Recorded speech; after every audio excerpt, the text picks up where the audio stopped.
Ya estamos grabando y voy a compartir pantalla. Entonces, estamos usando la misma presentación sobre el lugar geométrico de las raíces. Habíamos llegado hasta la regla 4, determinando los puntos de entrada o salida al eje real. Y ahora continuaríamos con la regla 5. Entonces, la regla 5, digamos que es una regla un poco más de estética.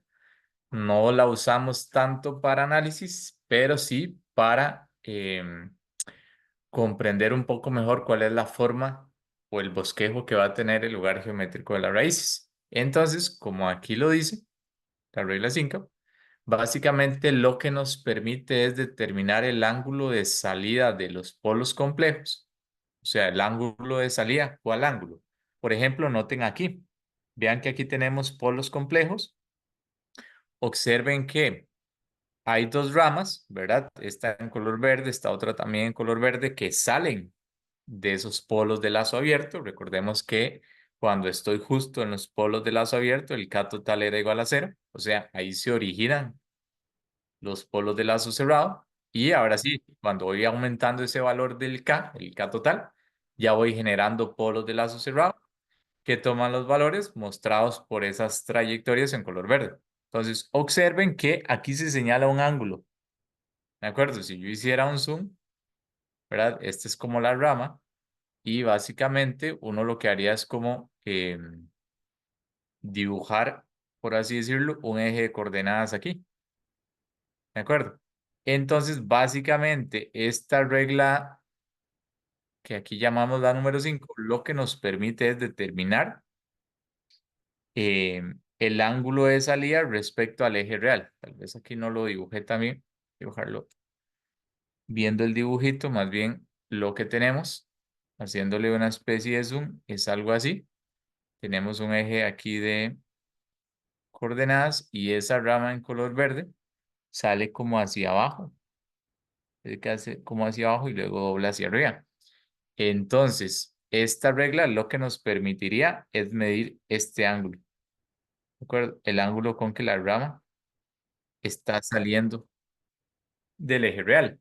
Pero no solamente permite los ángulos, hallar los ángulos de salida de los polos complejos, sino que también permite, bueno, pensé que había otra diapositiva, pero también permite hallar los ángulos de llegada a los ceros complejos. Porque recuerden ustedes que las ramas, estas trayectorias, tienen dos opciones para terminar, ¿verdad? Uno puede tener un par de ramas que terminen en los ceros, por ejemplo, o eventualmente, si no hay suficientes ceros, estas ramas van a terminar en infinito, como esta y esta de acá. Entonces, para hallar estos ángulos, ¿verdad? En este caso sería, ¿verdad? Si yo hago aquí un sistema de coordenadas, el ángulo que me diría sería este angulito y aquí también. El ángulo que yo estaría midiendo es el ángulo de salida, sería este angulito. Entonces, para hallar esos ángulos es que aplicamos estas formulitas, que son bastante sencillas. Entonces, voy a hacer un ejemplo asociado al caso más típico, que es cuando uno tiene polos complejos conjugados. Recuerden que los polos complejos conjugados se encuentran mucho en la naturaleza porque típicamente son los que tienden, perdón, a generar oscilaciones en un sistema. Entonces, les voy a poner aquí un ejemplo. Supongamos que la función de lazo abierto, vamos a ver si lo escribo. Yo creo que aquí hay suficiente espacio. Digamos que la función de lazo abierto es CDS por PDS. Recuerden que uno dibuja el diagrama del LGR a partir de la función de lazo abierto. Y digamos que es un K total por S más 5 entre S cuadrado más 2S más 2. Recuerden que cuando uno va a dibujar el LGR, uno tiene que escribir los polos y los ceros de lazo abierto de la forma S más algo. Entonces, aquí sería conveniente que yo, por ejemplo, escribiera esto como K por S más 5 entre, y voy aquí a cambiar de color, entre S y aquí lo que haría es factorizar esto. para ver bien la ubicación de los polos. Entonces yo puedo decir que esto es menos 1 más j multiplicado por s menos menos 1 menos j. O sea, ese denominador lo que tiene son polos complejos conjugados. Entonces, si uno hiciera un bosquejo de ese LGR, espérate, un bosquejito. Entonces yo aquí trazo mi LGR.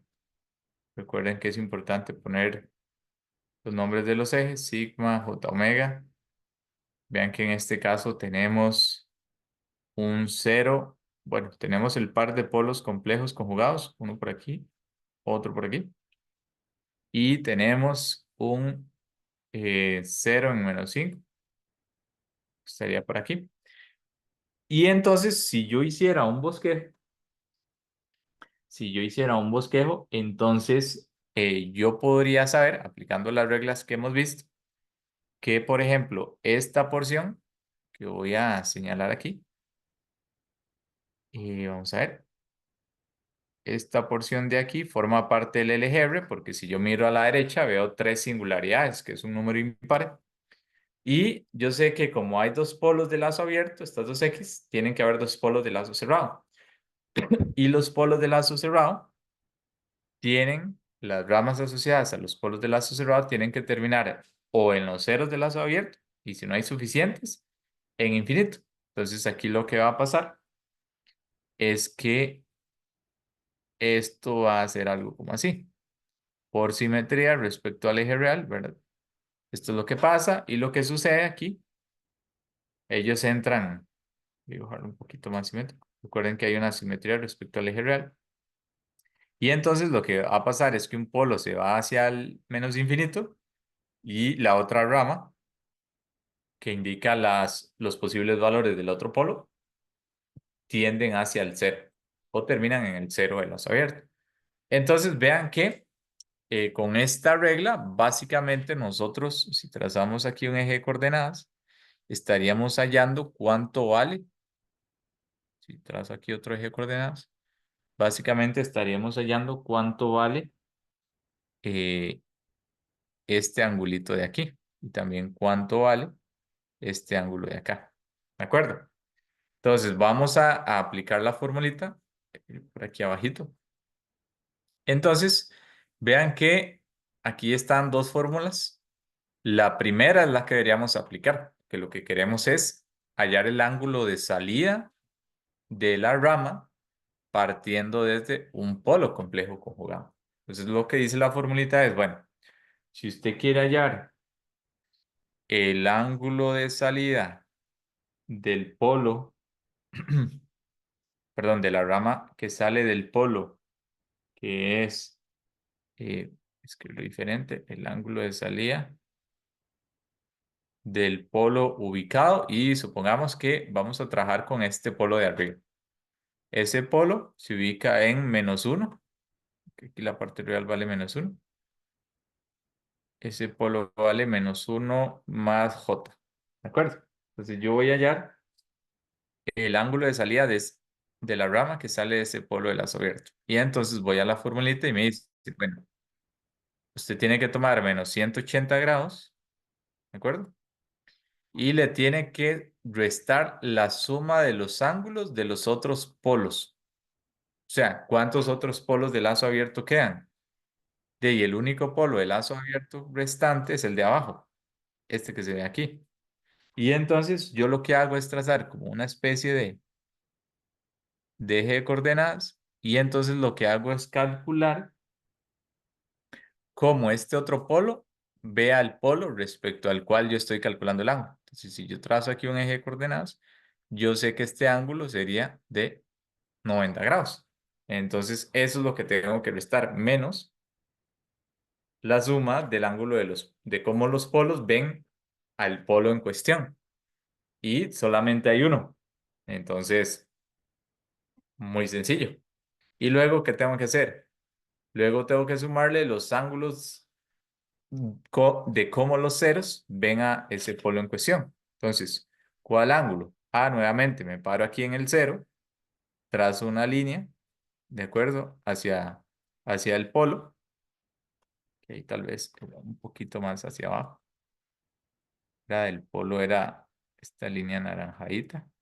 Y entonces yo lo que hago es calcular cuánto vale este ángulo. ¿De acuerdo? Y ese ángulo lo podríamos sacar por trigonometría, porque vean que ese ángulo sería, ¿alguien sabe cuánto sería? Tangente inversa del cateto opuesto, que sería como esta distancia, que sería 1, entre cateto adyacente, que sería esa distancia, sería 4. Y entonces, ya aplicando esta formulita, ya podemos calcular el ángulo de salida. ¿Estamos bien hasta aquí? ¿O alguien tiene alguna duda? ¿Todo bien? ¿Sí? Todo bien, Joan, profe. Elian, ¿todo bien? Buenísimo. Entonces, si ustedes calculan este ángulo, a mí aquí rápidamente me dio, ustedes pueden verificarlo, menos 255,96 grados. Pero yo, por facilidad, ¿verdad? Para verlo más sencillamente, le voy a sumar 360 grados. Y entonces eso me va a dar 104,04 grados. O sea, este ángulo en verde, este que estoy señalando, ese ángulo, tiene ese valor de 104,04. Ahora, hará falta calcular el ángulo de salida asociado al otro polo, porque hay otro polo, complejo conjugado, que es el polo que se ubica en -1 menos j, que es el de abajo. Entonces, no hace falta. ¿Por qué no hace falta? Por la simetría respecto al eje real. Si ya nosotros sabemos que el ángulo de salida de uno de los polos complejos dio 104,04, entonces el ángulo de salida del otro polo complejo debería dar -104,04 grados. Que tiene sentido con lo que estamos viendo aquí en la imagen, ¿verdad? Este ángulo, estoy ahí señalando, es de -104,04 grados aproximadamente. ¿Estamos bien con eso? ¿Hasta ahí? ¿O hay alguna duda? Priscila, Sebastián, Luis, ¿todo Todo bien? claro, profe. Buenísimo. Entonces, como les dije, esta regla es más para que el LGR quede bonito y se vea bien y tener certeza de lo que está pasando, pero para efectos de análisis, digamos que no es tan utilizada. Una que sí es muy, muy, muy importante es esta, la regla número 6, que me da los cortes o los cruces por el eje imaginario. ¿Y por qué es importante? Si pensamos en los cruces con el eje imaginario, y si yo aquí dibujo, si yo dibujo el plano complejo o el plano S, sigma j omega, recuerden que el eje imaginario lo que me define es el límite de la estabilidad. Entonces, para mí sería muy útil saber cuál es el valor de los polos cuando ellos se encuentran en el límite de la estabilidad. ¿Por qué? Porque si yo tengo polos ahí, yo sé que mi sistema tiene oscilaciones de amplitud constante. Nunca llega a un valor estable en el tiempo. Y sabiendo esos cruces, yo podría, por ejemplo, sacar la frecuencia de oscilación. ¿Por qué? Porque vean que el valor en el eje imaginario de este polo me da el valor de omega. ¿De acuerdo? Entonces, entre otras cosas, yo podría saber cuál es la oscilación del sistema, pero todavía más importante, no solamente me da esos cruces, sino que también me da el valor del K total que coloca los polos ahí. O sea, yo podría saber cuál es la ganancia K total, el K, que hace que mi sistema a lazo cerrado esté en el límite de la estabilidad. Y entonces ya yo podría decir cosas como la siguiente. Ok, usted necesita un valor de K mayor que cero y K menor que ese K total para que el sistema sea estable. O usted necesita un valor de K mayor que ese K límite para que el sistema se vuelva inestable. Entonces ya uno puede hacer como análisis de estabilidad sabiendo ese punto límite. Entonces, eh, hay una forma muy sencilla de aplicar esta regla y ahorita lo vamos a hacer con un ejemplo. Entonces, voy a ponerles el siguiente ejemplo.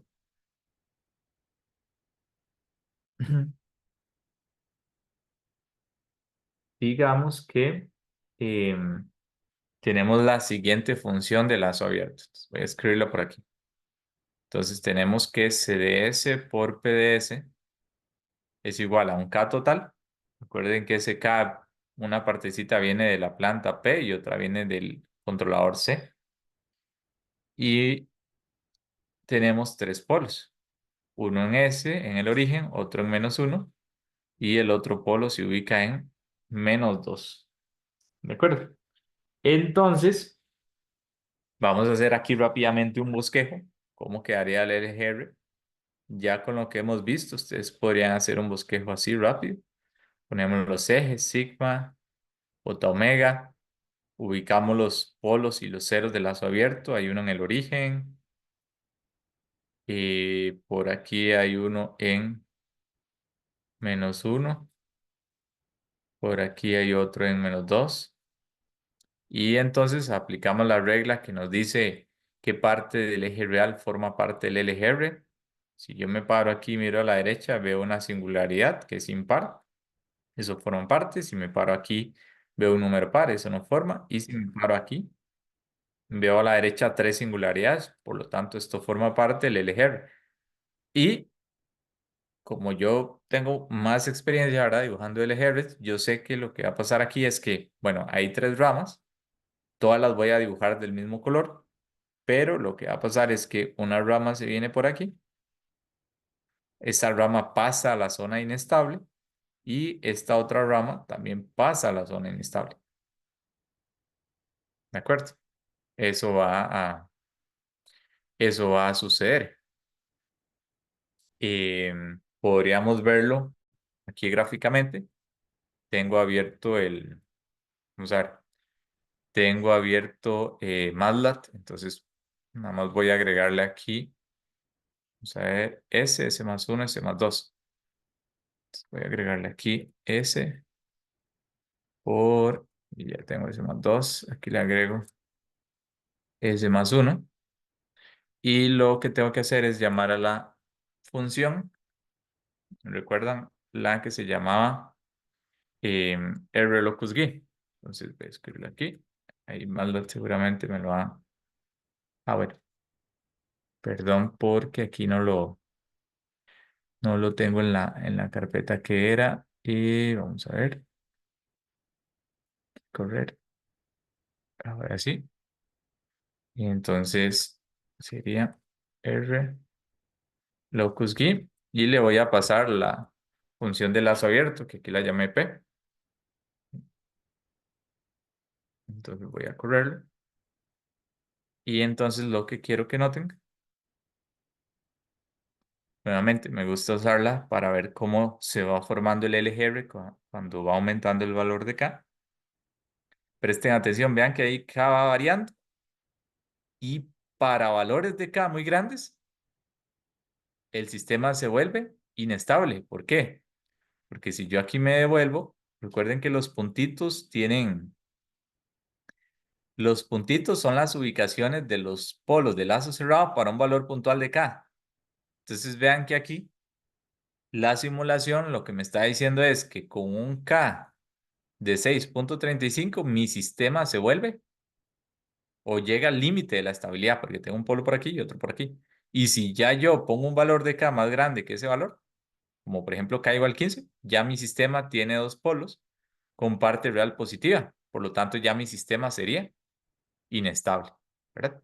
Entonces vamos a ver si efectivamente el K nos da aproximadamente 6.35, ¿verdad? Aquí más o menos da eso. Vamos a verificarlo.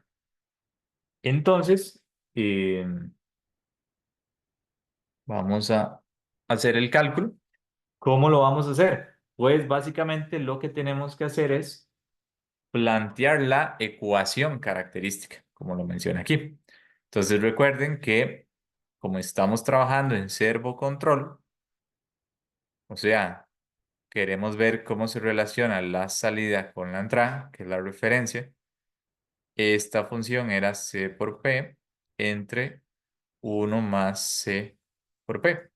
Y precisamente el denominador, igualado a cero, nos daba la ecuación característica. Entonces, básicamente, esto es lo que vamos a hacer en este ejemplo. Entonces, yo planteo la ecuación característica, que sería 1 más CS por PS igual a cero.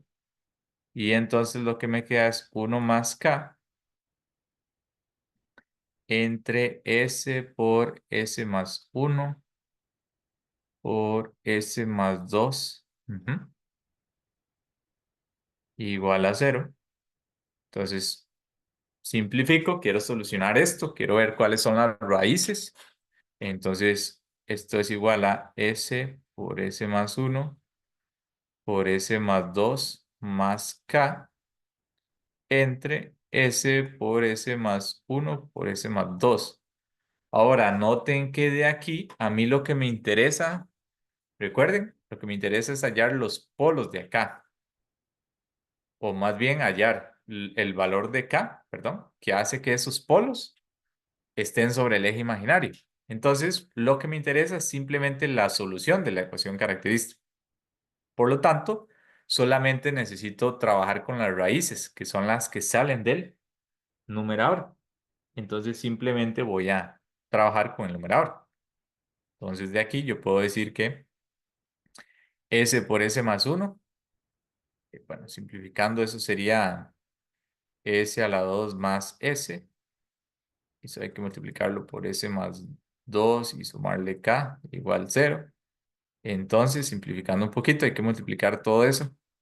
Entonces me va a quedar S a la 3 más, luego cuando multiplique por este, me va a quedar 2S a la 2 más S a la 2, me va a quedar 3S a la 2 y aquí me va a quedar más 2S más K igual a 0. ¿Todo bien hasta ahí? Ven que ahí simplemente simplifiqué y estoy hallando las raíces de la ecuación característica. Entonces, lo que dice el método es que usted simplemente haga la sustitución. Es igual a J omega. ¿Por qué es igual a J omega? Sí, porque usted quiere hallar cuánto valen las raíces justamente aquí. Recuerden que la forma genérica dice que es sigma más J omega. Pero justo en esas ubicaciones, sigma vale cero. Entonces solo queda es igual a J omega para que nos dé justo las intersecciones con ese eje imaginario. Entonces hacemos esa sustitución, ¿de acuerdo? Entonces voy a escribir por acá. Y entonces, ¿qué nos quedaría? Nos quedaría J omega a la 3 más 3J omega a la 2 más 2 por J omega más K igual a 0. Y luego lo que tenemos que hacer es continuar simplificando. Entonces, ustedes saben que J a la 3 es menos J. Entonces, me va a quedar menos J omega a la 3. J a la 2 es menos 1. Entonces me va a quedar menos 3 omega al cuadrado. Luego 2J omega queda exactamente igual. Más 2J omega más K igual a 0. Entonces vean que ya simplifiqué un poquito más la expresión. Y ahora, ¿qué podríamos hacer? De lo que podríamos hacer es resolver esa ecuación. Y vean que tiene elementos reales que no tienen la J y tiene elementos imaginarios que tienen la J. Entonces, lo que uno debería hacer es agrupar ahí los diferentes elementos, los que tienen J y los que no tienen J. Entonces, si yo saco a factor común aquí lo que tiene J, voy a escribirlo por aquí abajito. Entonces me va a quedar algo así como menos J por, bueno, puedo sacar incluso un omega, un factor común.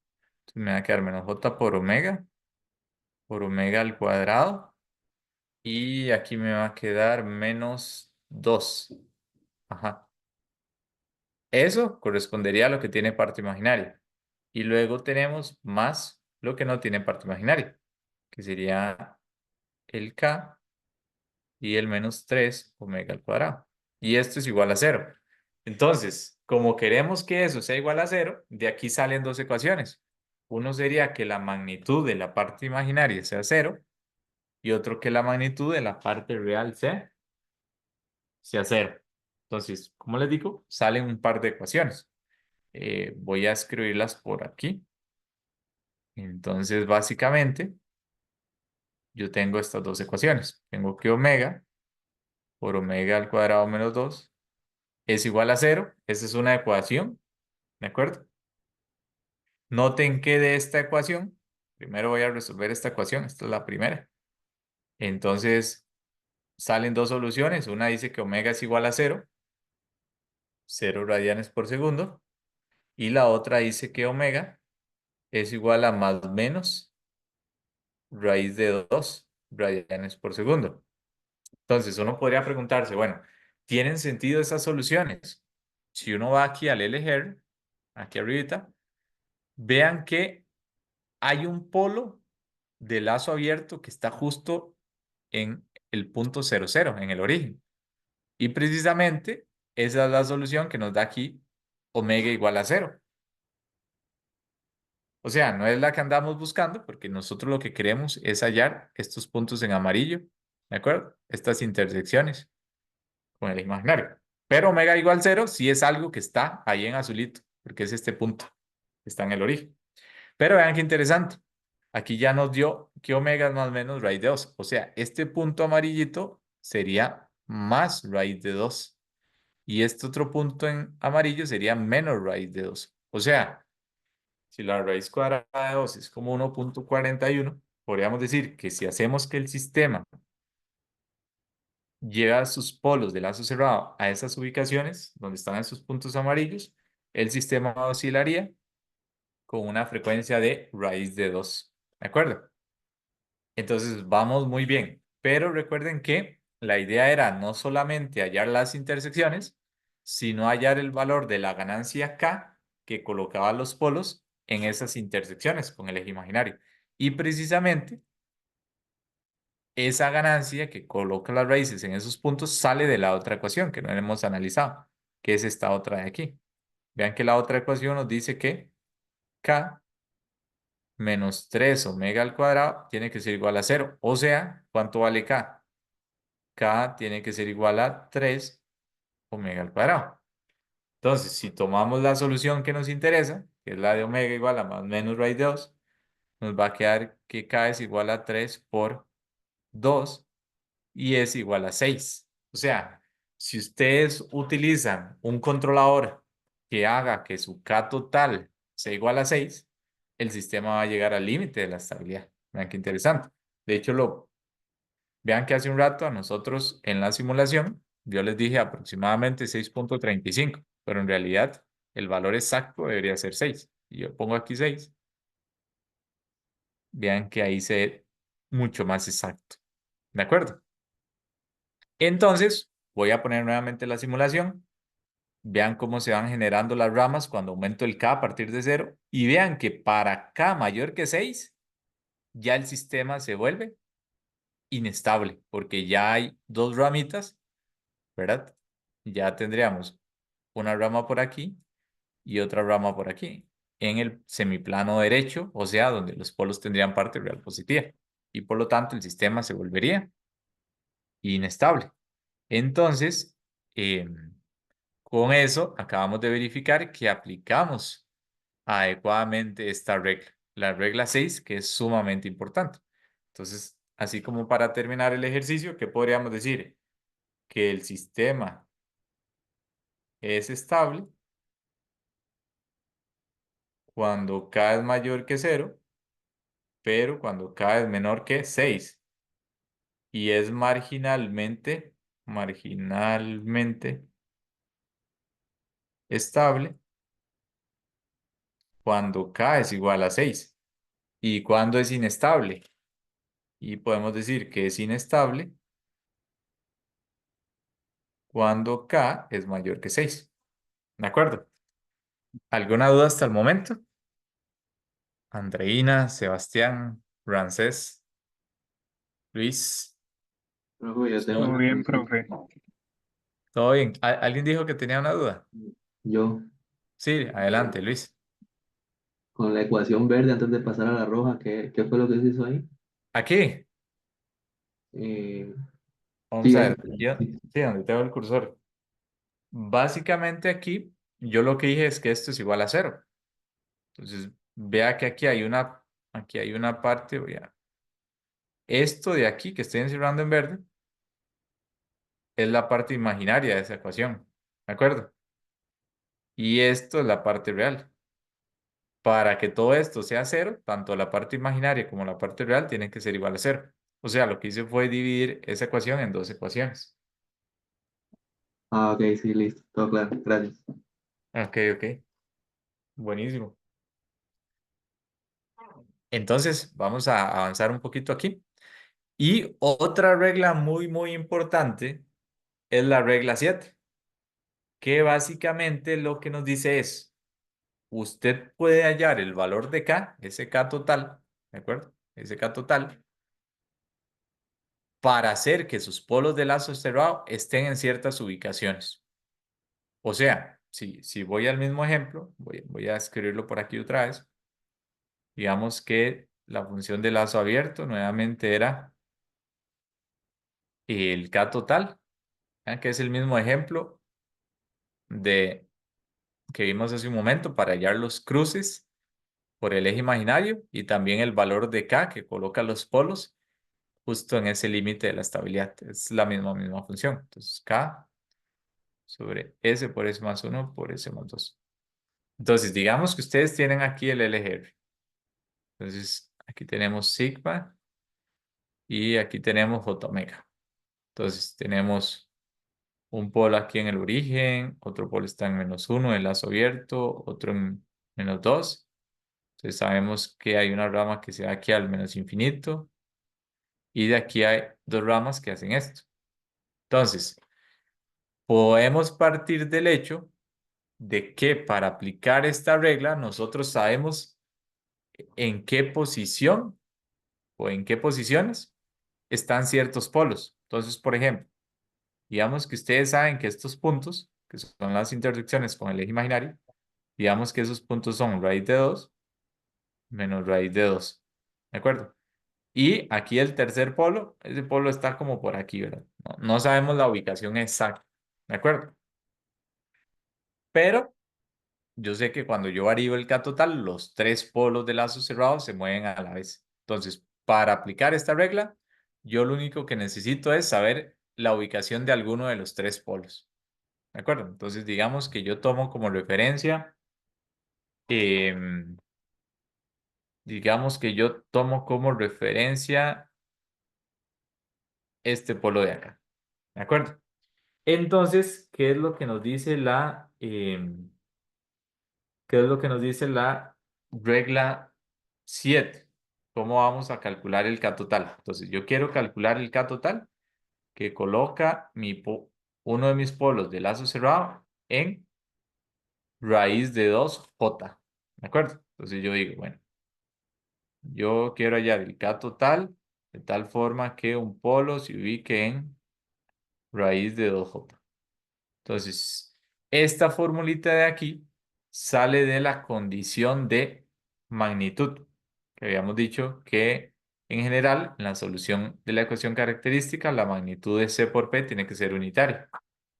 Entonces, de ahí sale esta ecuación. Entonces dice que es el producto de las longitudes entre el punto S. El punto S básicamente es este. Es donde queremos nosotros hallar las ubicaciones, perdón, hallar el valor de K que coloca mis polos de lazo cerrado en ciertas ubicaciones. Entonces dice el producto de las longitudes entre el punto S y los polos. Si ustedes recuerdan en álgebra lineal, cuando uno quería hallar la distancia entre dos puntos, uno lo que hacía era restar esos dos puntos y luego hallar la norma o la magnitud. Aquí podemos hacer exactamente lo mismo. Entonces yo podría decir, bueno, eh, el punto de prueba es raíz de 2 es raíz de 2j. Y yo tengo que hallar el producto entre ese punto y el resto de los polos del lazo abierto. Entonces, ¿dónde se ubican el resto de polos? Pues hay un polo en el origen, entonces aquí le resto la ubicación. Luego, entre ese punto de prueba, que es raíz de 2j, menos, hay otro polo en -1, entonces aquí lo resto. Y luego el punto de prueba, menos, y el último polo del lazo abierto, que se ubica en -2. ¿De acuerdo? Entonces yo tengo que hallar eso y luego tengo que dividirlo entre la productoria de la distancia entre el punto S de prueba y los ceros. Pero vean que aquí no hay ceros de lazo abierto. Entonces, por una regla matemática, cuando usted tiene una productoria de 0 elementos, eso es igual a 1, ¿verdad? Matemáticamente hablando. Entonces, si yo resuelvo esto me va a quedar de la siguiente forma. La magnitud de raíz de 2j, pues, y la magnitud de eso es raíz de 2. La magnitud de raíz de 2j más 1, y aquí aplicamos la formulita de la magnitud de un número complejo. Sería la parte imaginaria al cuadrado, o sea, 4 más la parte real al cuadrado, que sería 1. Y luego, ¿qué me falta? Me falta el último término, un poquito más pequeño esto. Entonces teníamos la parte imaginaria al cuadrado, lo hice otra vez, muy grande, cerrar un poquito. Parte imaginaria al cuadrado más parte real al cuadrado. Y para el último caso, la parte imaginaria también es 2, perdón, es raíz de 2. Ajá. Raíz de 2 al cuadrado, esto es raíz de 2 al cuadrado más la parte real, que es 2 al cuadrado. Y eso entre 1. Entonces vean que si yo simplifico, esto me va a quedar raíz de 2 y aquí me va a quedar raíz de 2 más 1, eso es 3. Y aquí en el último término me queda 2 a la 2, 4, más 2, me queda 6. Y eso sobre 1. Y vean que al final raíz de 2 por raíz de 3, eso es raíz de 6. Por raíz de 6, entre 1 y ¿cuánto nos dio entonces? Nos dio 6. Ese era el valor del K total que esperábamos nosotros,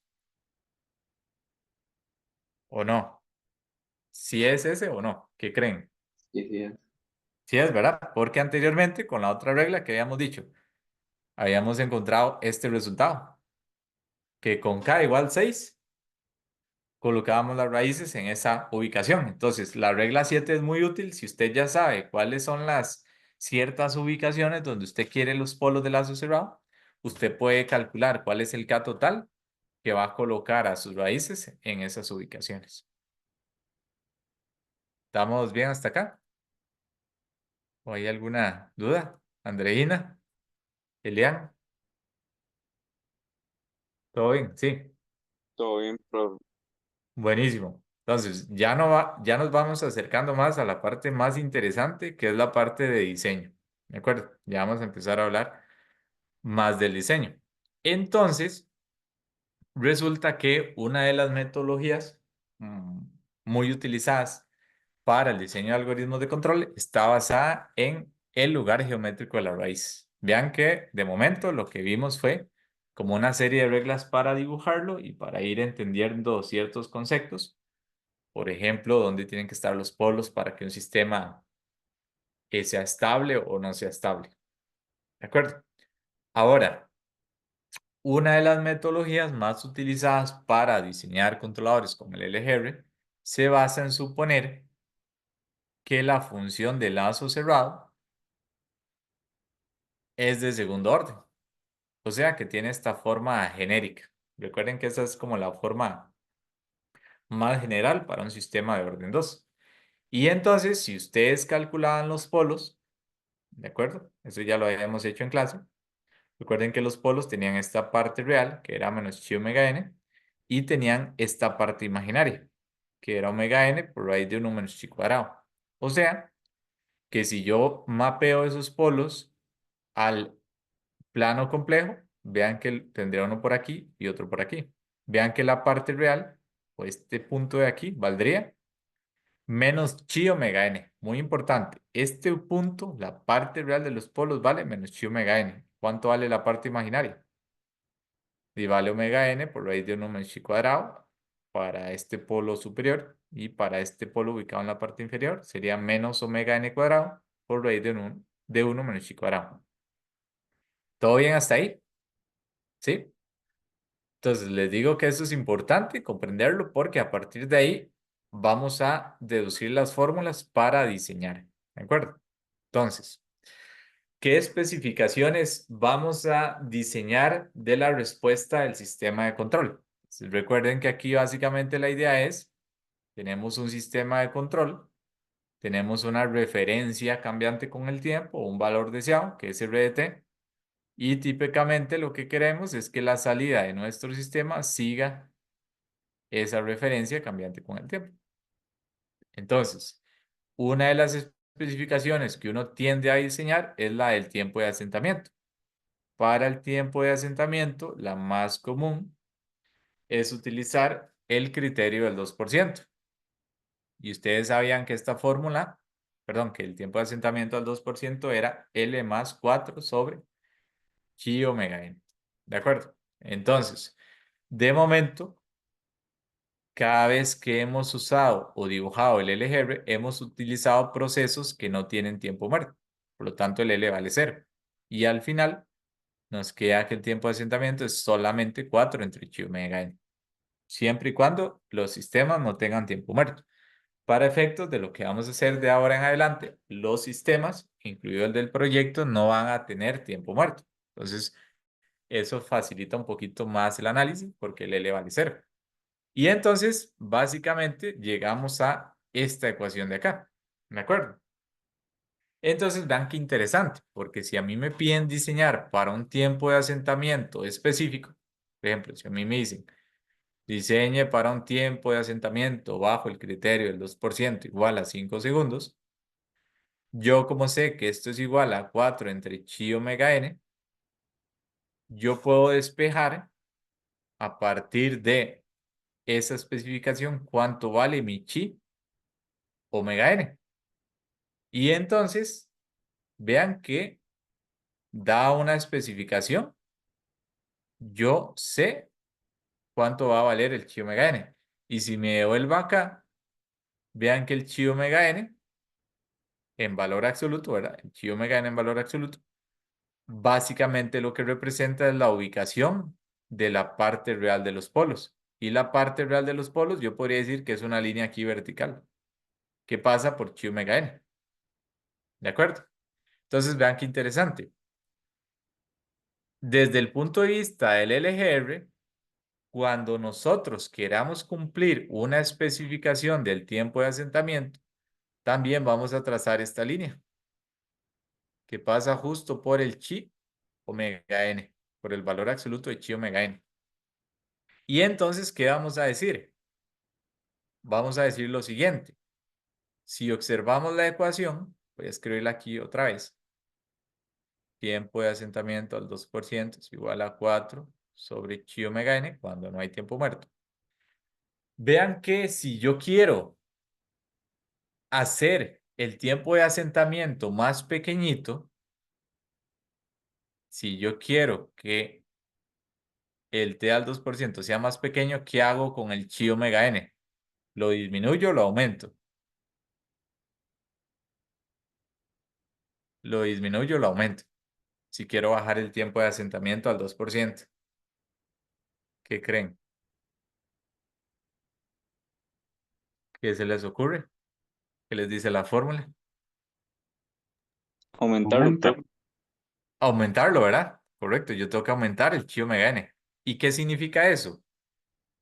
Que los polos del lazo cerrado tienen que tener una parte real más grande, porque el valor absoluto de chi omega n yo quiero que sea más grande. O sea, a partir de la línea límite, por ejemplo, puede ser que a ustedes les digan, diseñen para un tiempo de asentamiento menor a 5 segundos. Entonces, 5 segundos te da esta línea límite, pero usted puede diseñar en todo un rango, porque usted lo que ocupa es simplemente que sea menor a 5 segundos. Usted podría diseñar para un tiempo de asentamiento entre 0 y 5 segundos. Entonces, ¿qué significa eso? Que toda esta región, a partir de esa línea, ¿de acuerdo? Define las posibles ubicaciones de los polos de lazo cerrado que cumplen con el tiempo de asentamiento, porque de aquí hacia mi izquierda, el chi omega n es mucho más grande que el chi omega n límite, que está definido por esta línea vertical. O sea, ese mapa en color verde lo que define es dónde tiene usted que poner sus polos de lazo cerrado para que su sistema cumpla con el tiempo de asentamiento. ¿Cómo lo vieron? Interesante, ¿verdad? Joan, Elian,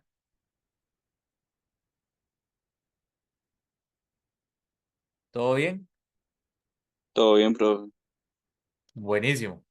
Entonces, sí, ese espacio verde representa dónde tienen que estar sus polos de lazo cerrado para cumplir ese tiempo de asentamiento. Ahora, ¿qué es lo que pasa? Si volvemos aquí al planteamiento de cómo usar esta metodología de diseño, vean que esa metodología se basa en un sistema de orden 2. O sea, la metodología es exacta o funciona exacta cuando usted tiene solamente dos polos de lazo cerrado. Entre más polos de lazo cerrado tenga, pues es un poco menos precisa, pero igual se puede utilizar. ¿De acuerdo? Usted tiene más de polos, más de dos polos de lazo cerrado, no va a ser tan exacto el método, pero aún así se puede utilizar. Por eso es que vean que aquí utilizamos las fórmulas del tiempo de asentamiento para un sistema de orden 2. Pero como les digo, para un sistema de orden superior, todavía podríamos utilizarlas, porque digamos que tienen un margen de error pequeñito. Entonces, ya vimos el tiempo de asentamiento. Esa es una especificación que vamos a diseñar tanto para la última tarea como para el proyecto como tal. La otra especificación es la del sobrepaso máximo, que era la que nosotros conocíamos como MP. ¿De acuerdo? Entonces ya ustedes sabían que para un sistema de orden 2, el MP se podía calcular así, como e a la menos chi pi entre raíz de 1 menos chi cuadrado, y habíamos dicho que el sobrepaso MP dependía directamente del coeficiente de amortiguamiento, que entre más se aproxime el coeficiente de amortiguamiento a 1, pues prácticamente el sobrepaso va a ser nulo. Entonces resulta que si yo, si yo me voy aquí al plano complejo S, vean nuevamente, recordando, la parte real era chi omega n, el valor absoluto, la parte imaginaria, omega n por raíz de 1 menos chi cuadrado y menos omega n por raíz de 1 menos chi cuadrado. Entonces, cuando uno diseña para el sobrepaso máximo, quiero que le pongan atención a este ángulo. Este es el ángulo zeta. ¿De acuerdo? Entonces, vean qué interesante. Porque al final, aquí lo que se forma es una especie de triángulo. Siguiendo esta línea, si yo sigo esta línea de aquí se forma una especie de triángulo. ¿De acuerdo? Yo sé que la magnitud de la parte real, hablando en valor absoluto, porque es una magnitud, eso es chi omega n. Y yo sé que la magnitud de esta otra parte es omega n por raíz de 1 menos chi cuadrado. ¿De acuerdo? Entonces vean que tengo un triángulo. Si yo tengo el triángulo, yo podría hallar la hipotenusa. Entonces, no voy a hacer la demostración, pero fácilmente con Pitágoras se podría llegar a que esta hipotenusa vale omega n. ¿De acuerdo? Esa es la magnitud de la hipotenusa. ¿Y qué quiere decir eso? Que una forma fácil de calcular ese ángulo zeta, ¿de acuerdo? Vean que el ángulo zeta es, yo podría decir que zeta, o más bien yo podría decir, por ejemplo, que coseno de zeta es cateto adyacente, o sea, sería este, y la magnitud vale chi omega n entre la hipotenusa, que es omega n. Entonces vean qué interesante a lo que llegamos. Llegamos a que coseno de zeta es igual a chi, al coeficiente de amortiguamiento. Entonces, más interesante aún, vean que podríamos despejar cuánto vale ese zeta. Ese zeta, que es un ángulo, vale coseno inverso de el coeficiente de amortiguamiento. Entonces, vean qué interesante. ¿Qué significa eso? Que típicamente yo les voy a decir, bueno, diseñe su sistema de control para que la respuesta ante un cambio escalón en el valor deseado o en la referencia sea menor a un cierto porcentaje, por ejemplo, un 10%. Entonces, sabiendo ustedes esa especificación, ustedes pueden despejar cuánto tiene que ser el chi.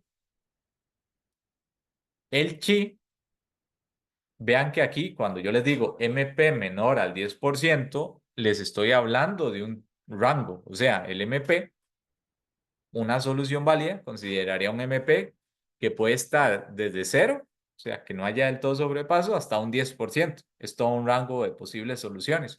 Eso significa que el chi va a ser mayor que un chi mínimo. El chi mínimo que cumple exactamente el 10%. ¿Por qué? Porque a partir de ese chi mínimo, si yo sigo aumentando el coeficiente de amortiguamiento, el sobrepaso se va a ir haciendo mucho más pequeño que el 10%. ¿De acuerdo? Entonces vean que con la especificación del sobrepaso máximo, yo puedo calcular el chi límite o el chi mínimo que me cumple ese sobrepaso y a su vez, sabiendo ese chi mínimo, yo puedo hallar el zeta máximo que cumple esa especificación. ¿Y por qué hablo yo de zeta máximo? Porque vean que aquí yo tengo el ángulo zeta, ¿verdad? Es este ángulo que estoy señalando. Y entonces resulta que analizando la formulita, cuando el zeta se aproxima a 0, vean que un zeta igual a 0, ¿qué significaría? Que esta línea roja, esta de aquí, está sobre el eje real. Eso es un zeta igual a 0. Y si zeta es igual a 0, ¿cuánto vale el chi? El chi vale 1. O sea, no hay sobrepaso. O sea, entre más pequeño sea el zeta, más bajo va a ser el sobrepaso máximo. ¿De acuerdo? Por eso es que aquí tenemos ese triangulito verde. ¿Por qué? Porque yo lo que quiero es que dada una especificación límite, o sea, dado un máximo sobrepaso deseado, yo sé que los polos de lazo cerrado dentro del lugar geométrico de las raíces tienen que estar dentro de estas dos líneas. Dentro de esta, voy a irla trazando ahí, despacito. Dentro de esta y dentro de esta. O sea, los polos de lazo cerrado tienen que estar en esta región coloreada en verde para que el valor del zeta sea más pequeño al zeta límite y así cumplir con la especificación del tiempo de asentamiento. Noten que aquí yo solamente dibujé este ángulo zeta, pero en el lado inferior también tenemos en valor absoluto un ángulo zeta. ¿De acuerdo? O sea, esa zona verde es la zona que limita las posibles ubicaciones de los polos del lazo cerrado para cumplir con la especificación del sobrepaso máximo. ¿Dudas hasta acá? ¿Estamos bien? Todo bien, profe. Excelente. Entonces, ¿qué sigue ahora? Bueno, Típicamente son tres especificaciones: tiempo de asentamiento, sobrepaso máximo y error permanente. Error permanente fue lo que estudiaron en la semana anterior, que típicamente lo que ocupamos es poner polos en el origen para que el valor deseado y el valor final de la salida de mi sistema coincidan en el mismo valor y no haya error permanente. ¿De acuerdo? Entonces, esa tercera especificación del error permanente, digamos que no se analiza directamente con el LGR. Y entonces ya sí tendríamos las tres especificaciones de diseño que vamos a utilizar tanto en la tarea como en el proyecto. Entonces, lo que vamos a hacer en un momento es aprender a diseñar estos controladores, pero haciendo uso de una herramienta que se conoce como SISOTOOL de MATLAB y que nos va a permitir ir moviendo los polos de lazo cerrado a las ubicaciones deseadas. Entonces, eso es lo que vamos a ver en un momento después del receso. Entonces, vamos a tomar el receso ahorita y volvemos a las 2:09. ¿Les parece? Sí. Ok. Perfecto. Buenísimo, profe. Nos vemos en 10 minutos. Acá. Ahí estamos grabando. Y voy a compartir aquí la presentación. Entonces, ya vimos que si queremos cumplir la especificación del tiempo de asentamiento, tenemos que estar en la región verde, es decir, a la izquierda de esta línea límite. Y si queremos cumplir con el sobrepaso máximo, más bien tenemos que estar entre estas dos líneas límite definidas por los ángulos θ. O sea, ocupamos estar en esta región verde. Y para cumplir la especificación del error permanente, vamos a usar los polos en el origen. Entonces, vamos a plantear aquí un ejemplito. Voy a ir anotándolo. Y entonces, básicamente, lo que nos dicen es, considere el siguiente sistema de control.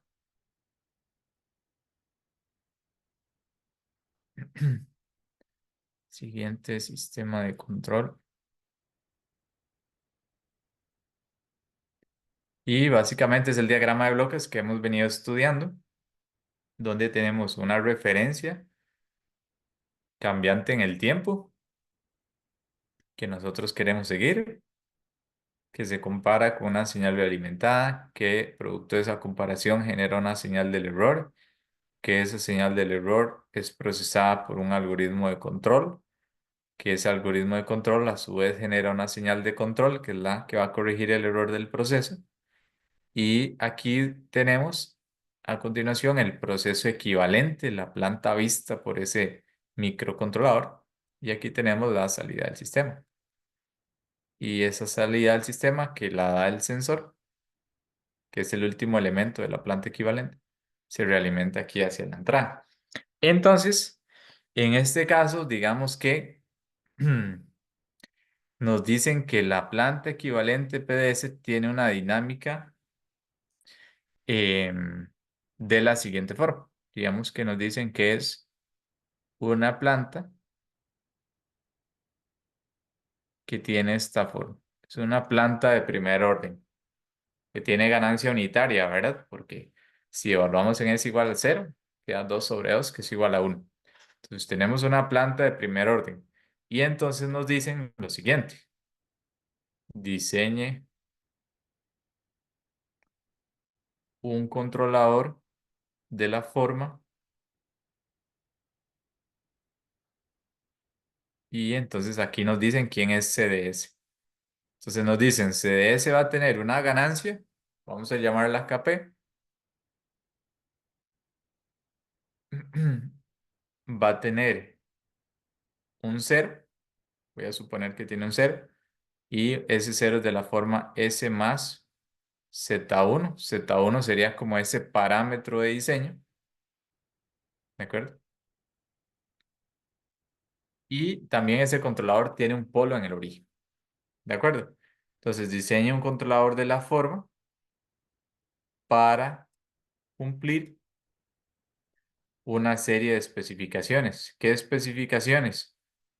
Pues queremos, por ejemplo, un sobrepaso máximo menor al 10%, menor o igual al 10%.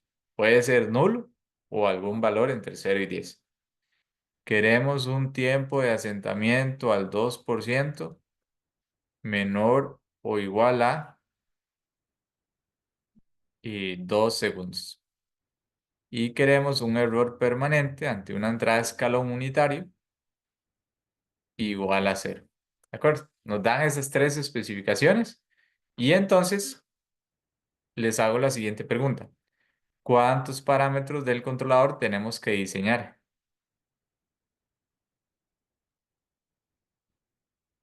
2. 2, ¿verdad? ¿Y cuáles serían? KP y Z1. Correcto. KP, que es una ganancia, y el otro sería Z1. Vean que aquí ya, de hecho, nos están ayudando porque nos están diciendo que ya ese controlador tiene que tener un polo en el origen. ¿Para qué creen que es ese polo en el origen?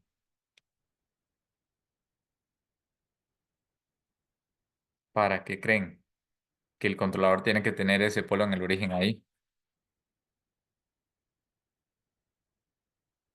Para el error permanente.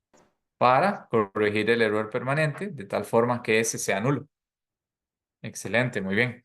Entonces, ahora lo que vamos a hacer es resolver este problema, ¿de acuerdo? Resolver este problema haciendo uso de Sysotool de MATLAB. Entonces, voy a venir aquí a este script y entonces voy a poner la planta que nos dan. Vean que era una planta igual a 2 entre, entre S más 2, ¿verdad? Ahí tenemos 2 entre S más 2. Voy a quitar este comando, esto ya no lo ocupo, este tampoco. Y el comando que ustedes van a utilizar se llama así, se llama sysotool. Y ustedes lo que tienen que hacer es pasarle la función de transferencia de su proceso. Entonces, cuando hagan esto, voy a darle clic aquí. Se va a abrir también una interfaz.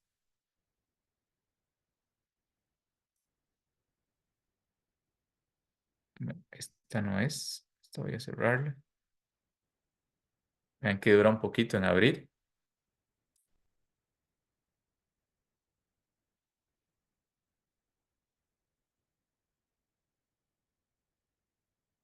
Vamos a dar un chancecito. Ujú.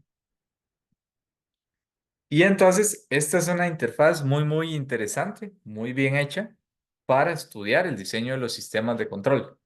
Lo primero, tal vez, es mostrarles qué tiene la interfaz. Vean que aquí aparecen 4 ventanas pequeñitas, ¿de acuerdo? Entonces, vean que esas 4 ventanas, estas dos primeras de la izquierda, lo que tienen son los diagramas de Bode.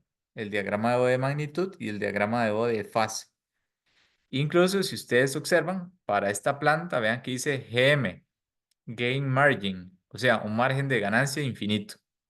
¿De acuerdo? Dice lazo estable a lazo cerrado. Y vean que aquí el de fase dice margen de fase de menos 180 grados. O sea, esta herramienta también les da a ustedes los índices de estabilidad relativa, los que estudiaron en la semana anterior, es decir, los márgenes de fase y de ganancia.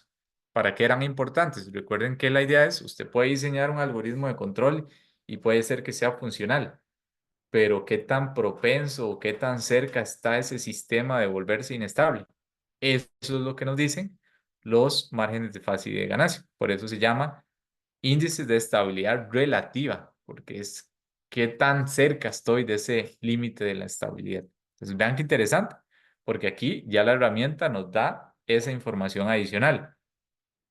Nosotros no la ocupamos de momento, ¿verdad? Entonces, nos vamos a concentrar en estas otras dos ventanas de la derecha.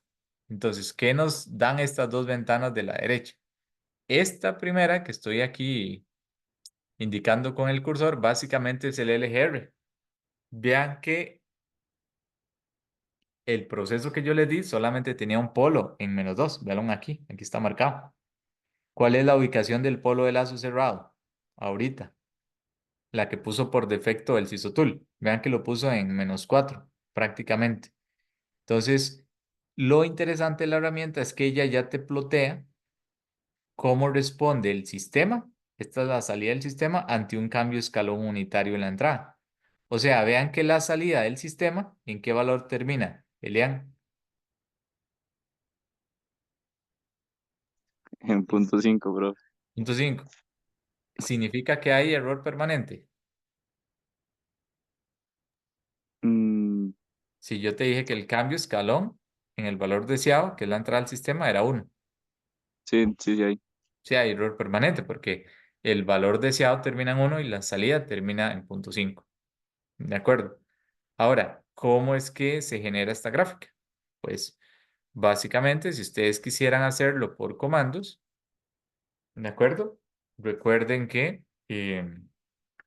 para ese diagrama de bloques que yo les di, vean que uno lo podría simular con comandos en MATLAB o con Simulink planteando este mismo diagrama de bloques. Pero si uno lo hace con comandos, de ahí uno lo que sabe es que la salida entre la entrada simplemente es C por P entre 1 más C por P. Entonces, ustedes usando, por ejemplo, el comando LSIM, le pasan esta función de transferencia y le dicen que van a aplicarle una entrada de escalón aplicada en cierto valor, perdón, en cierto instante de tiempo, esa entrada de escalón es el R, y ya podrían simular esto mismo que ya la herramienta les está simulando. ¿De acuerdo?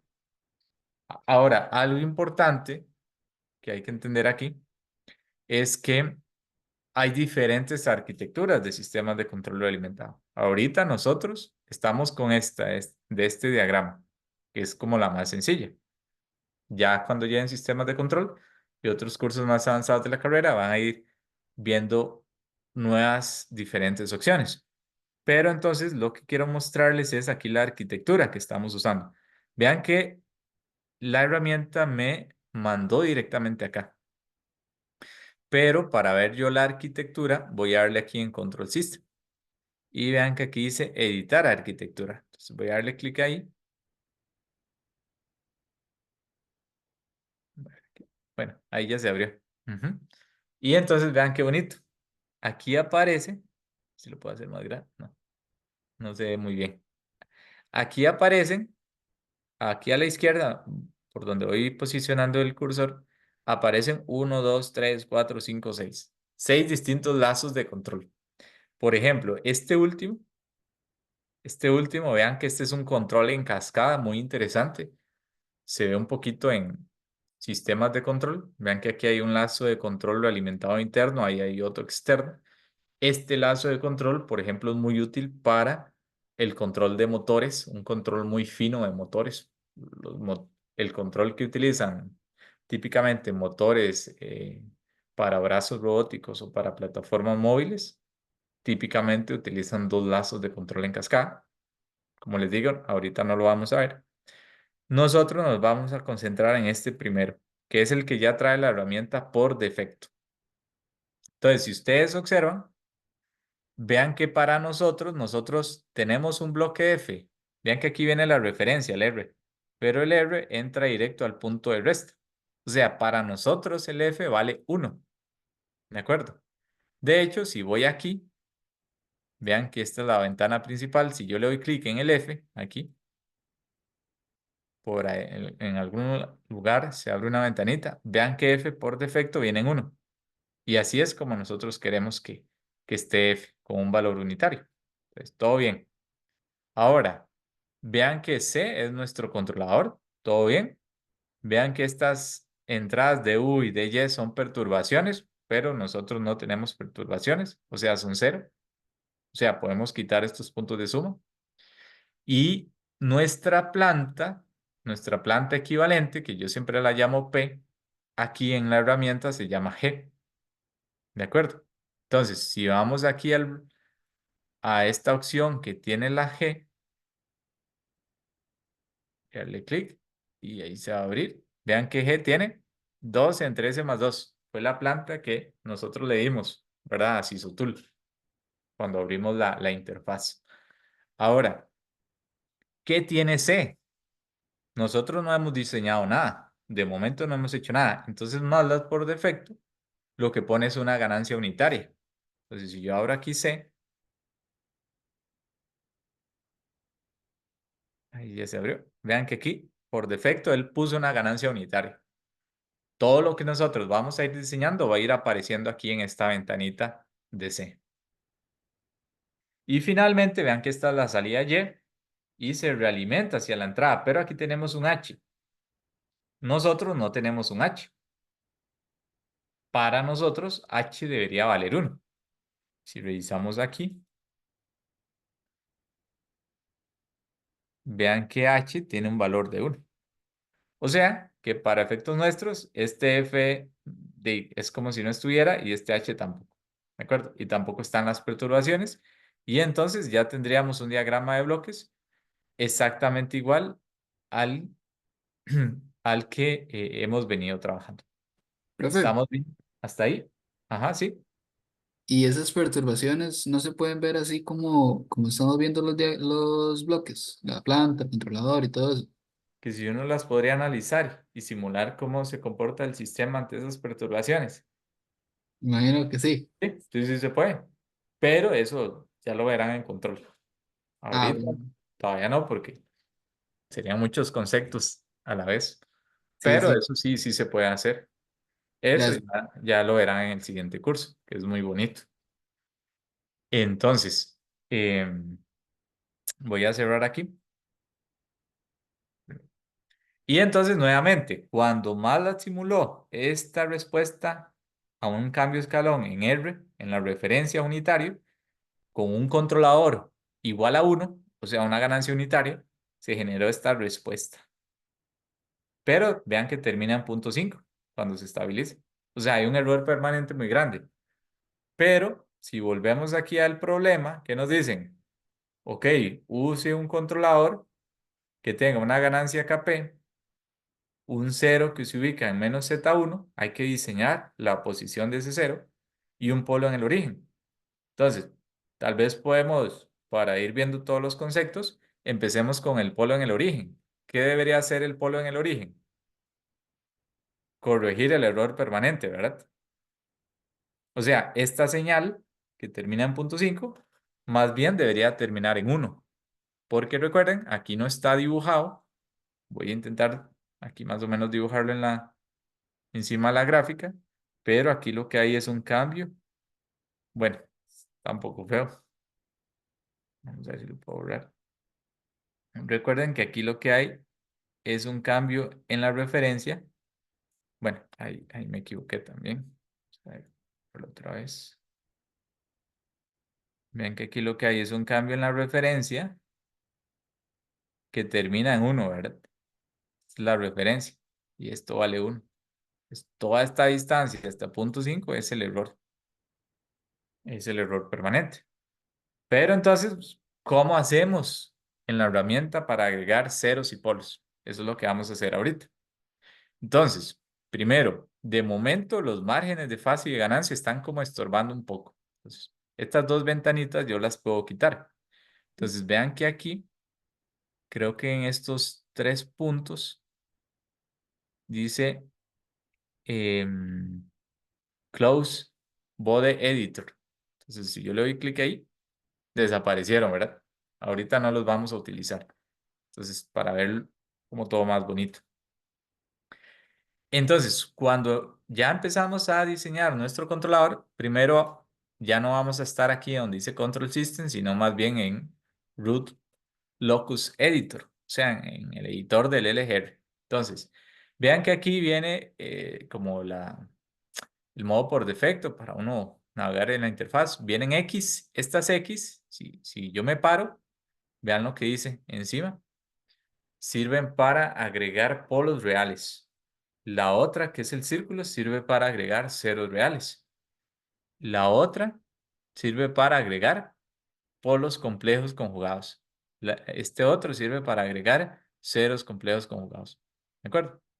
Y este es como un borrador para borrar ceros o polos, para hacer un zoom, jugar con el zoom, y esto es una manita para mover un poco el diagrama. Entonces, lo que dijimos es, sí, corrijamos primero el error permanente para que aquí en la respuesta temporal la salida del sistema termine en 1. Entonces, agreguemos un polo en el origen, porque como la entrada es escalón, de tipo escalón, yo ocupo un polo en el origen en mi controlador. Entonces, voy a agregar aquí, voy a la X, le doy clic, y aquí me posiciono justo en el origen, o trato de que sea en el origen. Obviamente es complicado. ¿Será que lo puse en el origen o no? ¿Qué creen ustedes? No, Pareciera que sí o casi. Bueno, si veo la respuesta al escalón, vean que termina en punto 5, entonces no lo corrigió. Como que casi, pero como que no, ¿verdad? Entonces, ¿cómo hago yo para poder ajustarlo bien? Entonces, lo más sencillo, lo que yo siempre hago es, voy aquí donde tenemos el controlador C, le doy clic, bueno, ahí se me va a abrir, vamos a ver, aquí sí le doy clic, ahí la idea es que se abra esta ventanita.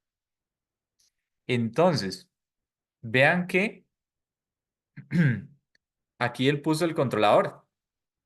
Esta es la ganancia unitaria por defecto, pero aquí no dice 1 sobre S, porque es un polo en el origen, ¿verdad? Vean que la frecuencia en la que él lo puso es un valor muy pequeñito, pero no es en cero. Entonces, ¿qué hago yo? Yo directamente aquí puedo venir, escribir 0 y le doy Enter y ya lo corrigió. Ah, qué bonito. De acuerdo. Ya lo corrigió. Si vamos aquí a la simulación, ¿dónde termina la gráfica de la respuesta temporal? Uno. En 1. ¿Hay error permanente? No. No, ya no. No, ¿verdad? Ya se corrigió. Lo que pasa es que ya, ¿cuánto tiempo le toma? Muchísimo, ¿verdad? Eso es porque MATLAB, aquí vean que cuando yo le puse el polo en el origen, él puso una ganancia exageradamente pequeñita. Yo voy a ponerle ahí un 1. Ahí ya se cambió. Y ahora sí, ¿cuánto tiempo le tarda en alcanzar el estado estable? Como un poquito más de 4 segundos, ¿verdad? ¿Todo bien hasta ahí? No, no afecta esa montañita que se formó ahí, porque yo creo que antes no estaba, me parece. Ajá, pero, ok, usted está modificando la dinámica de su sistema, el lazo cerrado. Dependiendo Ujú. de los valores del controlador que usted ponga, usted puede generar este tipo de comportamientos. Ahora, ¿cómo se llama ese comportamiento, esa pequeña montañita? Esto básicamente lo que me indica es que mi sistema tiene una respuesta subamortiguada, con un sobrepaso máximo pequeñito, que es esta distancia. Ajá, ¿Cómo puedo yo saber que hay una respuesta subamortiguada? Vean aquí el LGR. ¿Dónde están los polos? Vean que los polos del lazo cerrado son este puntito que se ve aquí y este otro. Tienen parte imaginaria. Son dos polos complejos conjugados. Me tiene que generar una respuesta por defecto que sea subamortiguada. ¿De acuerdo? ¿Estamos bien hasta ahí? ajá, Buenísimo. Entonces, vamos a seguir jugando un poco con esto. Entonces, la herramienta, como les digo, está bastante bien hecha. Y si yo me paro aquí, si yo doy clic aquí en Step Response, o sea, en la respuesta al escalón, yo puedo darle clic izquierdo encima de lo blanco. Y vean que aquí viene, por ejemplo, una opción que se llama características. Entonces, típicamente, ¿a qué nos interesa a nosotros? El sobrepaso máximo, que está relacionado con el valor máximo de la respuesta, o el valor pico. Si yo le doy clic aquí, vean qué bonito, me marcó ese valor máximo. ¿De acuerdo? Y más bonito aún, si yo me paro encima, ¿qué me tira? Ahí la segunda línea, perdón, la tercera línea dice overshoot, que eso, traducido al español, es el sobrepaso máximo. O sea, con este controlador que tiene una ganancia unitaria y un polo en el origen, yo tengo un sobrepaso máximo ¿de qué valor? del, vean que cuando yo le di clic en el punto, ya él me dejó la notita ahí. Tengo un sobrepaso máximo del 4,32%. Y ese sobrepaso máximo se genera en 3,13 segundos. Está bonito, ¿verdad? La herramienta.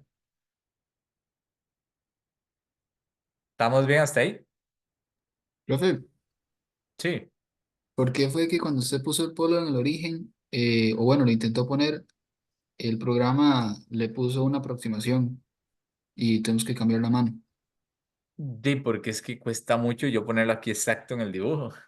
Ah, porque lo estábamos poniendo así con el Sí, mouse. sí, literal es así con el mouse. Está Ah, ok, complicado. ok. Está bien, gracias. Creo que difícilmente alguien la podría poner la primera vez en el punto. Pues, uno Sí. siempre viene y lo ajusta aquí, en la pestañita. Ujú.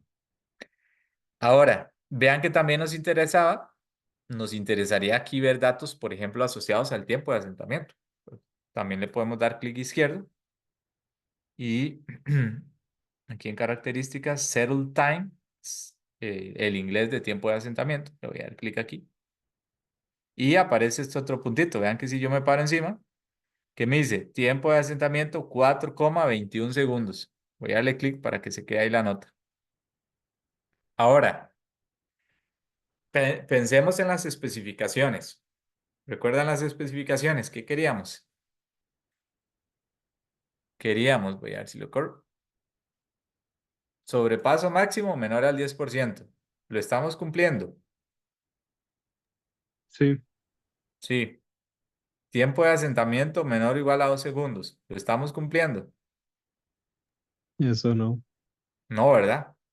O sea, un controlador, voy a volverlo a abrir. Un controlador que tiene una ganancia unitaria y un polo en el origen no es suficiente para cumplir lo que queremos. Hay que añadir algo más. Y por eso es que aquí yo les sugerí en el ejemplo, además de una ganancia y un polo en el origen, ¿qué más tenemos? Un Un cero. cero. Un cero. Y ese cero precisamente es el que nos va a permitir ayudar a terminar de ajustar esta otra especificación, que de momento está fuera, ¿verdad? De momento está fuera de lo que nosotros queremos. Entonces, como les dije, la pista es, vamos a añadir también un cero para tratar de mejorar las especificaciones. Entonces, nuevamente, yo le doy clic aquí para estar sobre el LGR y voy aquí donde dice Root Locus Editor y quiero un cero. Ahora, ¿dónde pongo ese cero? Es la gran pregunta. ¿A alguien se le ocurre?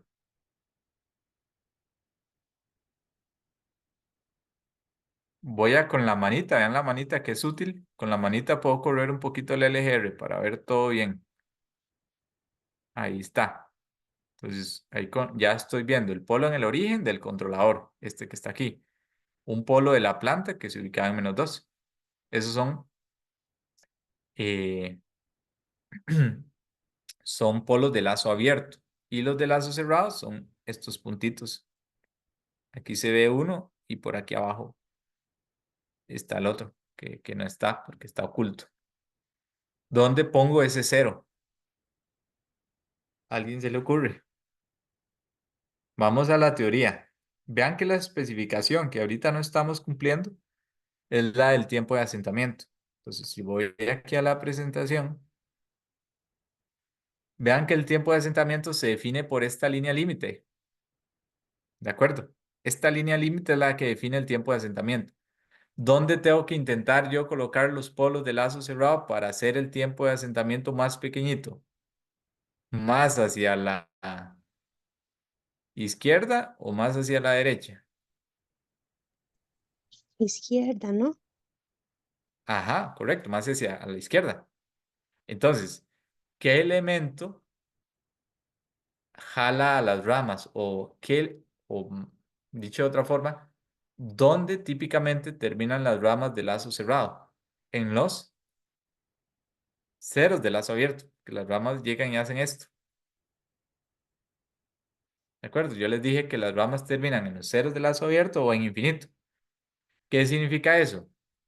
que si yo quiero jalar los polos del lazo cerrado más hacia la izquierda, puedo poner ceros para jalar a esos polos y generar tiempos de asentamiento más pequeñitos. ¿Cómo lo ven? Interesante, ¿verdad? ¿Estamos Ujú. bien hasta ahí? ¿Sí? Ok, buenísimo. Entonces vamos a intentar poner un cero de lazo abierto, algo más hacia la izquierda. Entonces, voy aquí a la herramienta y entonces voy a ponerlo, por ejemplo, en -4. Vean que yo no lo estoy haciendo analíticamente, no hay cálculos matemáticos detrás, nada más es como la lógica de cómo funciona el LGR. Ya cuando lleven sistemas de control, si van a hacer todo el procedimiento a mano de cómo hallar los parámetros analíticamente. Ahorita lo vamos a usar, por lo menos para efectos del curso y del proyecto, usando esta herramienta, ¿verdad? Un poco a prueba y error, pero siempre teniendo en mente cómo funciona el lugar geométrico de las raíces. Entonces voy a correr un poquito más el diagrama porque yo quiero poner ese cero como en -3. Por eso lo corrí con la manita. Y voy a marcar aquí el 0 y voy a intentar ponerlo en -3. Obviamente no lo voy a hacer exacto, ¿de acuerdo? Vean que ya lo puse y la forma del LGR cambió, ¿verdad? Se ve diferente. Sí, sí tiene sentido porque estoy añadiéndole otro elemento. Entonces, voy aquí al controlador para poner bien el 0. Ahora, vean que aquí el controlador puso el 0 de la forma 1 más s por algo, pero a mí me gustaría ver la ubicación exacta del 0. O sea, escribir esta función de transferencia de la forma s más algo. Entonces, si yo quiero verlo de esa forma, que es más intuitiva, para ver la ubicación exacta del 0, yo puedo ir aquí en Control System y aquí en Preferencias, voy a Preferencias, y aquí en Opciones, vean que yo no quiero verlo de la forma ganancia multiplicado por algo por s más 1, sino que yo quiero la última opción que me muestra una ganancia, la ubicación de los ceros y de los polos, porque es más intuitiva para ir viendo que el controlador tenga las ubicaciones de los ceros y polos que yo voy poniendo. Entonces escojo esta opción, 0 polo gain, le voy a aplicar, le doy OK. Voy otra vez a abrir aquí el controlador para ver los cambios. Y vean ahora lo que pasó. Tengo S más 2.99. O sea, cuando lo puse yo manualmente, ¿dónde se ubicó el 0? ¿En qué posición? 2.99. En -2. -2.99. Vean que aquí está la ubicación, location, -2.99. Pero yo quería que lo pusieran 3. Entonces le doy clic aquí en frecuencia y lo voy a ajustar para que sea -3. El valor exacto. Le doy Enter. Ajá, ahora sí, ¿verdad? S más 3 entre S. Vean que ahí Matlab le hizo unos cálculos y hizo un reajuste aquí de la ganancia. Yo le voy a poner el valor que yo quiera. Ahorita le voy a meter un 1. A ver qué pasa. ¿De acuerdo? ¿Estamos bien hasta ahí? ¿Sí? Entonces, ¿qué tenemos ahora? Tenemos un controlador que tiene esta ganancia acá, que tiene un polo en el origen y que tiene un 0 ubicado en -3. Vamos a ver cómo se comporta el sistema. Entonces, pregunta, ¿cuál es el valor del sobrepaso máximo actual con ese controlador? No es como, 2.6%. ajá, 2.6%, ¿verdad? ¿Cumple la especificación que pedimos? Sí, ¿verdad? Yo pedí que fuera menor al 10%. Tenemos un 2, lo cumple. ¿De acuerdo? Ahora pregunta, ¿se cumple el tiempo de asentamiento? era menor a 2 segundos, creo. Ajá, Pedimos, Sí, esa es la especificación, ¿verdad? Menor a 2 segundos y dio ¿cuánto? 1.9. 1.9. Excelente. Buenísimo, ¿verdad? Es decir, ya este controlador cumple todas las especificaciones, porque vean que la salida del sistema, ¿en dónde termina también? Termina en 1. O sea, también se cumple que tenemos un error permanente igual a 0, porque tanto el valor deseado como la salida terminan en 1. ¿Estamos bien hasta aquí? ¿Sí? ¿Hay Todo alguna duda? bien. ¿Todo bien? Buenísimo. Aquí hay un detalle. Vean que el LGR no se ve por completo.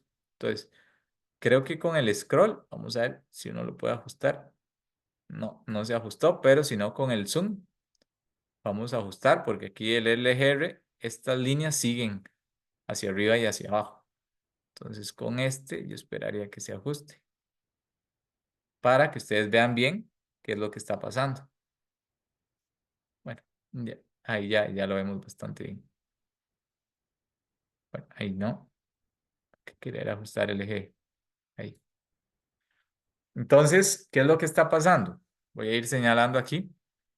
Entonces, vean que nuestra función de lazo abierto es C por P. ¿De acuerdo? Entonces, en nuestra función de lazo abierto, ¿qué cosas tenemos nosotros?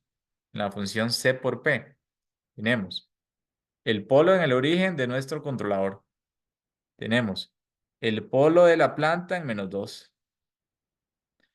¿Qué más tenemos? Teníamos un 0 del controlador que lo ubicamos en -3. Esos son los elementos de lazo abierto con los que se dibujó el LGR. Ahora, como hay dos polos de lazo abierto, que son este y este, ¿cuántos polos de lazo cerrado tenemos? Que son los que definen la dinámica del sistema. Y si hay dos polos de lazo abierto, también van a haber dos polos de lazo cerrado. ¿Dónde se ubican esos dos polos de lazo cerrado que generan esta respuesta al escalón? En estos puntitos. Véanlos acá. En este puntito, ¿de acuerdo? En este de aquí y en este de aquí. Los puntos son los que definen la ubicación de los polos de lazo cerrado, que generan esta respuesta ante un cambio de escalón en el valor deseado de mi sistema de control. ¿Estamos bien hasta ahí? ¿O hay alguna duda? Todo ¿Todo bien. bien? Excelente. Entonces, vean qué interesante. Algo que también podemos hacer. Recuerden que la ubicación de estos polos de lazo cerrado se varía cuando yo modifico el K total. ¿De acuerdo? Pero ese K total depende de la ganancia de la planta y del controlador. La ganancia de la planta P no la puedo cambiar porque es la dinámica de mi sistema, de mi proceso como tal. Pero yo sí puedo cambiar ¿cuál ganancia? Yo puedo cambiar la ganancia de mi controlador porque esa es la que yo estoy diseñando. O sea, yo puedo venir aquí a C y cambiar este valor que yo le puse aquí 1. Le podría poner un valor más grande o un valor más pequeño, lo que yo quisiera. Entonces, una forma de ajustar esa ganancia acá, digamos, cuando uno ya dice, ok, yo tengo este polo en el origen, tengo estos ceros y se ve que son bastante funcionales, pero me gustaría ajustar un poquito más las especificaciones. Entonces, uno podría tratar ya de solo modificar ese K. Entonces, ¿cómo puede hacerlo?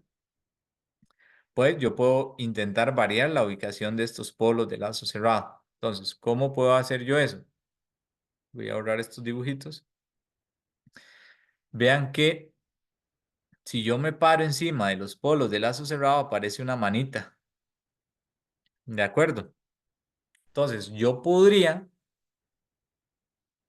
mover la ubicación de esos polos de lazo cerrado. Y cuando yo los muevo en el LGR, lo que estoy haciendo por detrás es modificando esa ganancia acá del controlador. ¿De acuerdo? Entonces, por ejemplo, vean que si yo me paro aquí y empiezo a moverlos, voy a moverlos hacia la derecha.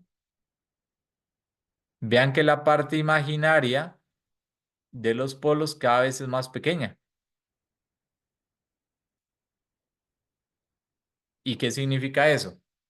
Vean que el sobrepaso máximo, bueno, tal vez ahí se ve un poquito mejor. El sobrepaso máximo ahora es de 0,34. ¿Cuánto es el tiempo de asentamiento ahora? De 2,3. ¿Qué significa eso? Lo que significa es que de ahora ya no estoy cumpliendo el tiempo de asentamiento. ¿Y por qué pasó eso? Porque yo hice el sistema más lento para que tuviera un sobrepaso más pequeñito. ¿Y cómo fue que yo hice que ese sobrepaso máximo fuera más pequeñito?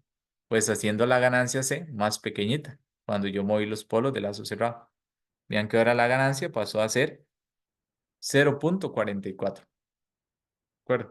¿Cómo puedo hacer yo que el sistema sea más rápido para que tenga un tiempo de asentamiento más pequeño que 2,3? Aumento la ganancia. O sea, muevo los polos de lazo cerrado más hacia la izquierda. Vean que ahí tengo un tiempo de asentamiento de 1,93 y un sobrepaso máximo del 2%. Que yo quiero hacer un sistema con un tiempo de asentamiento más pequeñito. Sigo aquí moviéndolos.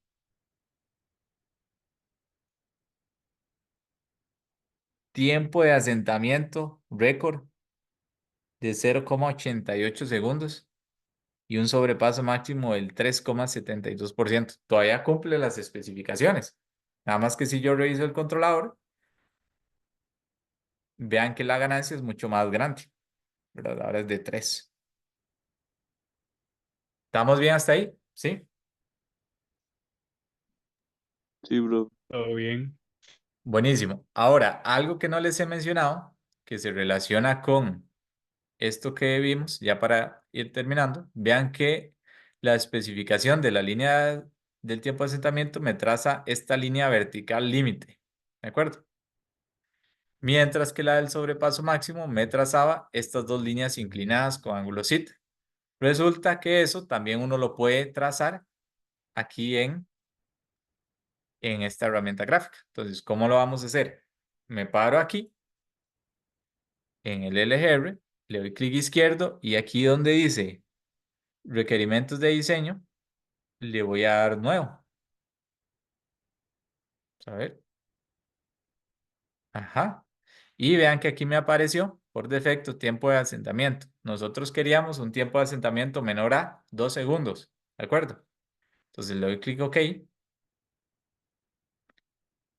Tarán, aparece la línea, ¿verdad? La línea límite.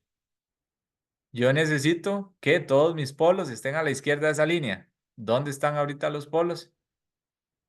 Hay uno aquí y hay otro acá. Entonces cumplo el tiempo de asentamiento. ¿De acuerdo? ¿En qué chido? Y ahora, típicamente cuando uno diseña, uno con Sisotule, eso es lo primero que hace. Yo aquí lo hice como al revés, pero uno primero pone estas líneas límite para ver dónde tienen que estar los polos de lazo cerrado. Y ahora vamos a agregar la del sobrepaso máximo. Entonces le doy aquí de nuevo y escojo la del sobrepaso máximo, esta de aquí. Y yo quería que fuera menor al 10%. Le pongo un 10, le doy OK. Y vean qué bonito. Entonces, ¿qué se dibujó por ahí? Las líneas inclinadas, ¿verdad? Hacerle aquí Ajá. Entonces vean que ahí ya estamos viendo la línea donde tienen que ubicarse los polos de lazo cerrado para cumplir las especificaciones. ¿Dónde tienen que ubicarse los polos de lazo cerrado para cumplir las especificaciones? Tienen que ubicarse en esta región de acá, ¿verdad? En la región blanquita, para cumplir las especificaciones de diseño, porque están entre las líneas oblicuas y entre la línea vertical, que es la del tiempo de asentamiento. ¿Estamos bien hasta ahí? Sí, profe. Todo bien. Buenísimo. Entonces voy a ir por acá. Profe, Sí, ¿y el círculo lo podemos tirar más a la izquierda? ¿qué círculo? El, Este. sí, que se forma, o la elipse. Ok, esa elipse que se forma depende de la planta o el proceso del P y del controlador. O sea, cuando usted va poniendo ceros o polos, ese elixir va cambiando un poco la forma. Y cuando usted ajusta la ganancia también. Ah, ok, eso no tiene nada que ver con la, digamos, como se ve ahí, digamos, como pintado, la parte que nos conviene estar dentro y donde no. Correcto. No, lo que lo pinta son esas especificaciones que yo acabo de poner, que trazó esta línea oblicua con un ángulo zeta y esta otra línea vertical. Pero digamos, esta forma de la elixir, eso lo define su proceso y el controlador que usted va a diseñar. Puede ser que no le quede una elixir, puede ser que le quede otro tipo de figura. Ajá. ¿Cómo? Ahí en la tarea se dará cuenta, ahí Ah, cuando ok, esté perfecto. trabajeando. Ajá, ajá. Excelente. No sé si hay alguna otra duda y si no, quedaríamos hasta acá. No. Bueno, tal vez un último detalle. Eh, Estas figuras uno también las puede exportar, ¿verdad? Entonces, si mal no me recuerdo, vamos a ver. Si ustedes le dan aquí en la casita, bueno, en la casita lo que hace es, ¿cómo es ponerla del tamaño original. Pero vamos a ver, por aquí había una opción. Voy a ir a la herramienta de seleccionar aquí. Y creo que Es la que está del lado izquierdo del comentario, del lado izquierdo. de las 6 que hay, opciones Ajá. ahí. Ah, bueno, aquí en estos puntitos, más bien. No, no, profe, donde usted le dio la casita, Ajá. el del otro extremo. Ajá. Ahí abajo, por lo menos a mí me sale, abajo, digamos, me sale, ajá, para guardar. Ah, bueno, sí, pueden hacerlo así. Eh, Era eso que serviría, perdón. sí, excelente, así pueden hacerlo y guardar la imagen. Vean que ya me salió la opción. Ya le cancelar. Pero también creo que si le dan aquí en los tres puntos. No, si le dan maximizar, solo se les pone de esta forma. Pero entonces pueden hacerlo, aquí podemos conmutar. Pueden hacerlo de la otra, restore, de la otra forma, donde dijo Daniel aquí, en este cosito. ¿De acuerdo? Entonces vamos a quedar hasta acá y entonces nos veríamos en la siguiente lección. Muchísimas gracias